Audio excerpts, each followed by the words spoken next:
L'harmonie des anges, c'est le thème qui va nous occuper aujourd'hui. Et ça part d'une question que l'on s'est sans doute tous déjà posée, dans nos vies parfois un peu solitaires. Est-ce qu'on est vraiment seul? Eh bien, on va explorer ensemble une réponse ancienne, puissante, qui vient d'une tradition spirituelle très profonde. C'est vrai, non? On vit dans un monde qui peut nous faire sentir terriblement seuls. Face à tout ce qui se passe, les défis, les peurs, c'est facile de se dire, au fond, qui pense à moi? Et c'est là que part notre réflexion, d'une question toute simple, mais en même temps assez vertigineuse. Y a-t-il, oui ou non, une présence bienveillante qui veille sur notre parcours? Alors la réponse de cette tradition, elle est directe. C'est un oui franc et massif. Mais attention, on ne parle pas ici de jolies figures poétiques, de métaphores, non, on parle de réalité spirituelle bien vivante. Imaginez un peu, une immense armée invisible qui, en coulisses, travaille sans arrêt pour l'harmonie du monde.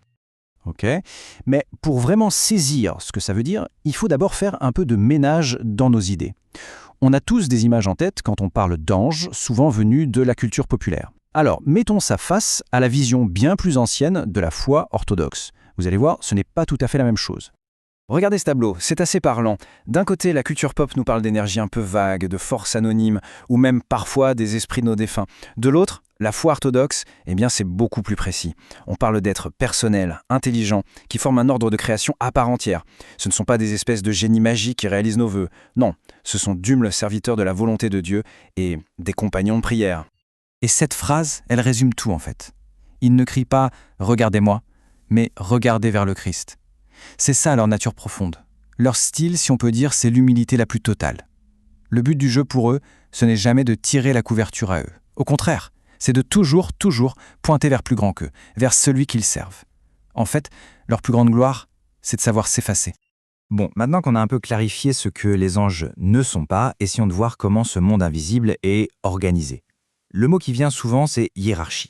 Et je sais, ce mot peut faire un peu peur, il sonne rigide, un peu militaire. Mais vous allez voir que dans cette tradition, ça signifie tout autre chose. On parle plutôt d'harmonie, d'un ordre de grâce et de lumière. Voilà, on touche à un point vraiment clé. Le mot hiérarchie, il faut le comprendre à sa racine grecque. Ça veut dire principe sacré, pas du tout domination. En fait, la meilleure image, c'est celle d'une économie de la lumière. Pensez à une immense cascade. Tout en haut, il y a la source, Dieu, la lumière pure. Cette lumière est reçue par les anges qui sont tout proches, au sommet. Eux, à leur tour, la transmettent à ceux qui sont juste en dessous, qui la transmettent encore, et ainsi de suite, jusqu'à ce qu'elle nous parvienne. C'est une chaîne de partage, une chaîne de grâce, pas du tout une chaîne de commandement. Et cette cascade, elle s'organise en 3 grands niveaux, qu'on appelle des triades. Tout en haut, la première triade, le rôle, c'est la contemplation pure. Ils sont baignés dans la lumière divine. Ensuite, le groupe du milieu, on va dire qu'ils sont les administrateurs cosmiques. Ils s'assurent que tout fonctionne selon la volonté divine. Et enfin, la 3e triade, la plus proche de nous, eh bien ce sont eux qui sont en contact direct avec l'humanité pour nous accompagner, nous guider. Chaque rang reçoit la lumière d'en haut et la transmet en bas. C'est une véritable symphonie cosmique. Donc, si on voulait résumer leur job, ça tiendrait en 3 points. Premièrement, contempler. C'est leur activité principale, une louange perpétuelle. Deuxièmement, servir. Ils sont les agents de la volonté de Dieu dans l'histoire du salut, des messagers, des protecteurs. Et troisièmement, accompagner. Une mission très personnelle auprès de chaque âme, sur son propre chemin. Mais voilà, cette harmonie parfaite a connu une rupture. La tradition nous parle d'un drame original. Une véritable déchirure au cœur même de ce monde angélique. Et ce qui est fou, c'est que cette rupture ne vient pas d'une force extérieure. Non, elle vient d'un choix. Un choix libre. Au cœur de cette bataille spirituelle, il y a une question, ou plutôt une affirmation déguisée en question.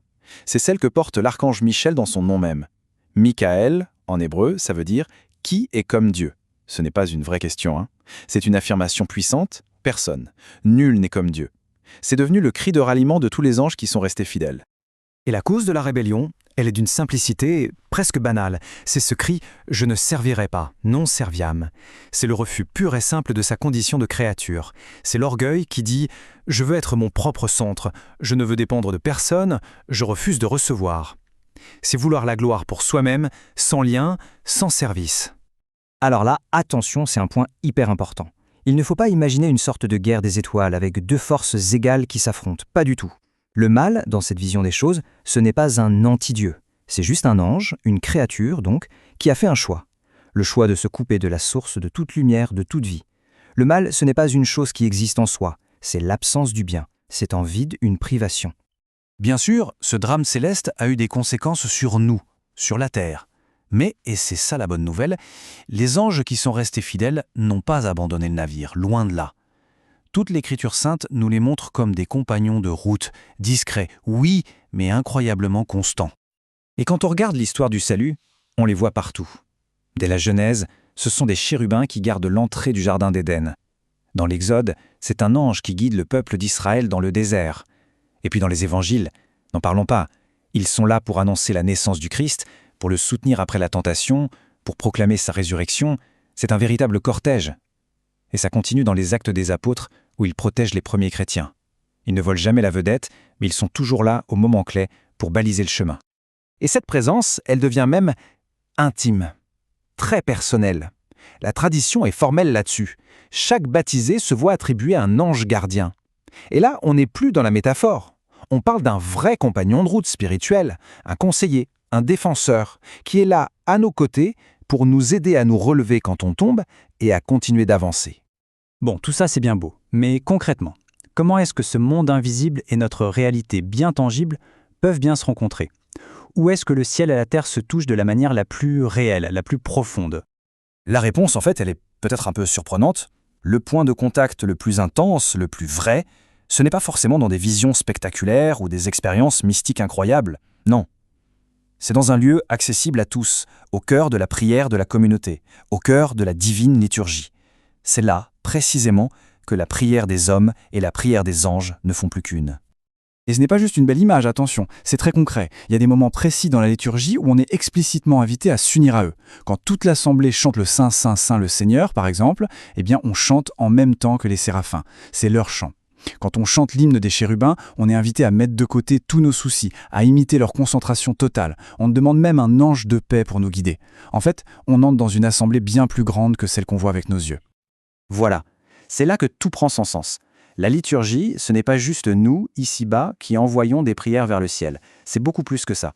C'est notre petite communauté terrestre qui, le temps de la célébration, entre de plein pied dans la grande liturgie éternelle des anges.